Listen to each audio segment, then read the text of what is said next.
I'm Nina Coyer, and I'm a Kentucky artist.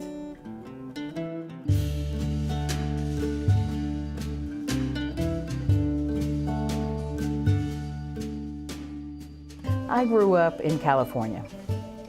I grew up, I was oral only, no signing. And that's sort of my story I could tell this story through drama and acting. I went to the San Diego Zoo all my life. And I would study the animals, and I would watch how they acted, and then I would get home and I would describe it to my mother and my father and my brother and my sister, and I would tell them how the animal acted, and they just thought it was hysterical how I could imitate that.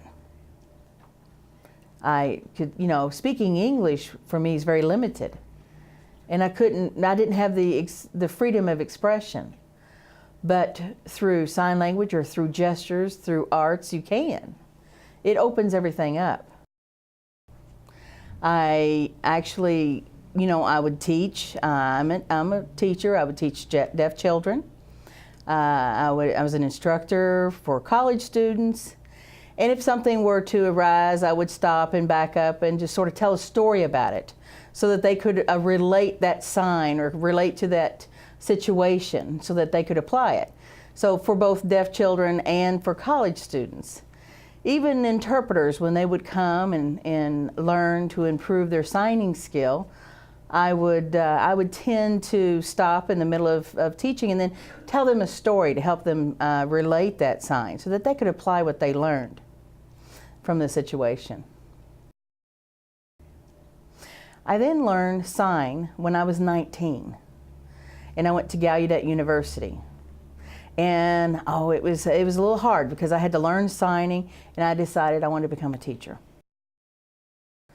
And I've taught, all ages, high school, middle school, elementary, taught all ages, and I taught all subjects. I taught with storytelling. That's just something that's sort of innate in me. That's something that I tended to do, and children love storytelling. And I decided I wanted something more, and I decided then to become a college professor to teach hearing students on how they could become interpreters, to learn sign, to become interpreters. So there again, I would use my storytelling, and it was just as early as yesterday, I was teaching 101 ASL 1 class. And as I was teaching this, I was describing what happened with camping, when I would camp with my father. And I told them a story about this. So, we would sign camping, and they understood camping. They understood the sign for walking. And so while I was signing, they could start pulling, they could understand snake. And in California, there's just gobs and gobs of snakes out there.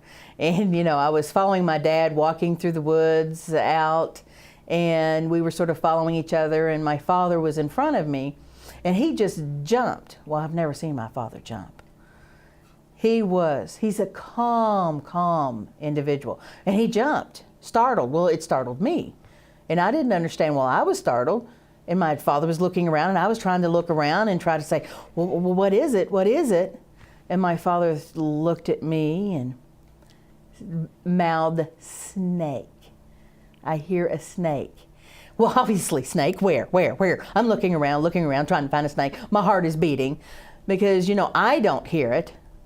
And my father said, well, I don't know. It's okay. And he kept walking, and he left me standing there panting, looking around constantly. Where is that snake? Where's the snake? Where's the snake?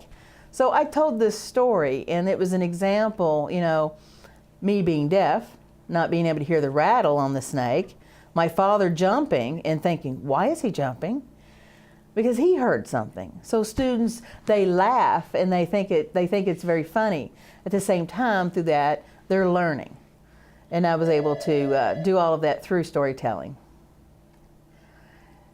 I think there's a lot of similarities when you have, when in English, when you speak English, it's, you do sort of relate to storytelling at the same time. In ASL, you have to understand, ASL is not English based. ASL involves facial expression, body movements. It is a language that it's very visual. And sometimes the students will notice, oh, this actually relates to this because they can see the body move in a certain angle. Like when I said jump like this, you know, I hadn't taught them the word jump, but that you could see a person standing and that sort of relates to the word jump.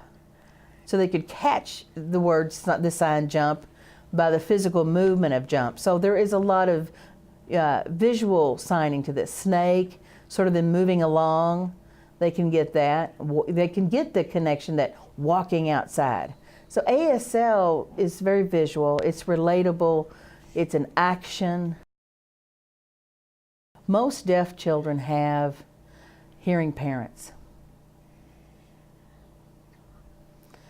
So there are some communication issues between parents and children. Not all of them. Some parents learn sign language and learn to communicate in a way, and some parents struggle with how to communicate with their deaf child. So children have this sense of a limitation, that they can't express their inner feelings, they can't express themselves. And I do believe that arts will help children. They help children become more expressive, help them become more free with their expression. And you know, I believe that in the future it can also help lessen some type of disorders they may have through mental health, because communication is going to be there early in their life.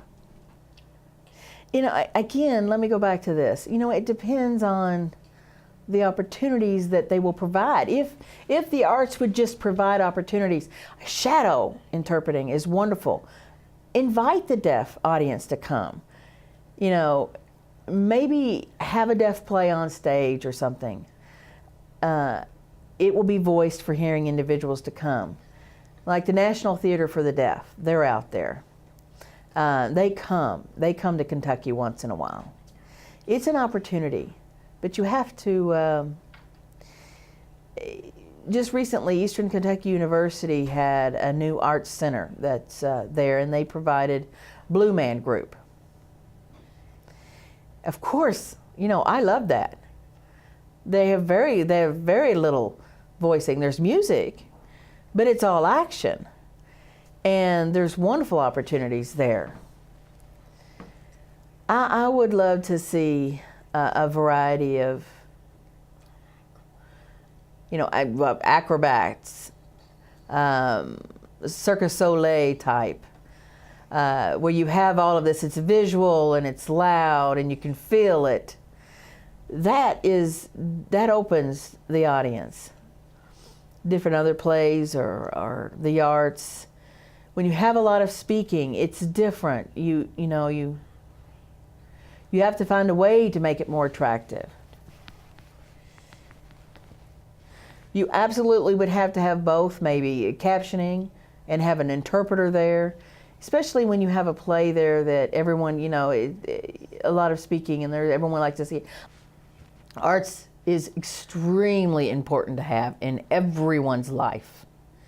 It is extremely important. When I was growing up, I had some exposure with learning how to draw.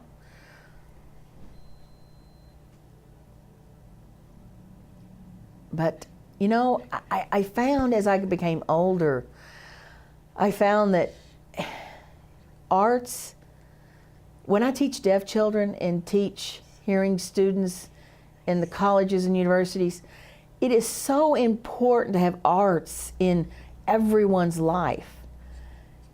Open up a child's thinking, their perspective on things. It helps them in their later life. I mean, no matter what happens now, they can have a different perspective on things, a different perspective on themselves. Arts open this up. You know, in public schools and then in deaf schools, they are starting to involve deaf artists, storytellers to come and teach. It is so important when the student doesn't know what to do, when they don't know that they have needs inside them that they need to express. They need to know, they need to look up to someone, a deaf individual coming in and saying, you know what, you're deaf and you're an adult and I'm a child and I'm deaf, I could be like you. We have to establish deaf role models out there. We have to open the doors to the arts. We have to stop saying, I can't be a teacher. I can't be an artist. I can't be a performer. I can't do this. But when they see a deaf adult that says, yes, you can be an artist, you can be a doctor, you can be a teacher, it opens doors for them, gives them more opportunities, allows them to look up to the future, to grow and find out who they are. And arts can help this. They can understand who they need to become successful. And I would like to see more of this. You need to have teachers out there who encourage others to come forth and open up and tell their stories. Many are afraid, I don't have a story. But everyone has a story. Everyone can be involved. I can just tell them just a little bit of something, and then they'll tell a story, and I'll say, you know what, that's a story. That is a story. How did you feel about expressing that little bit of a story? How do you think the audience felt about that? Oh, and you can see them starting to understand. And I love to teach others to open themselves up and go on stage, tell a story, any story, no matter what. I'm Nina Coyer, and I'm a Kentucky artist.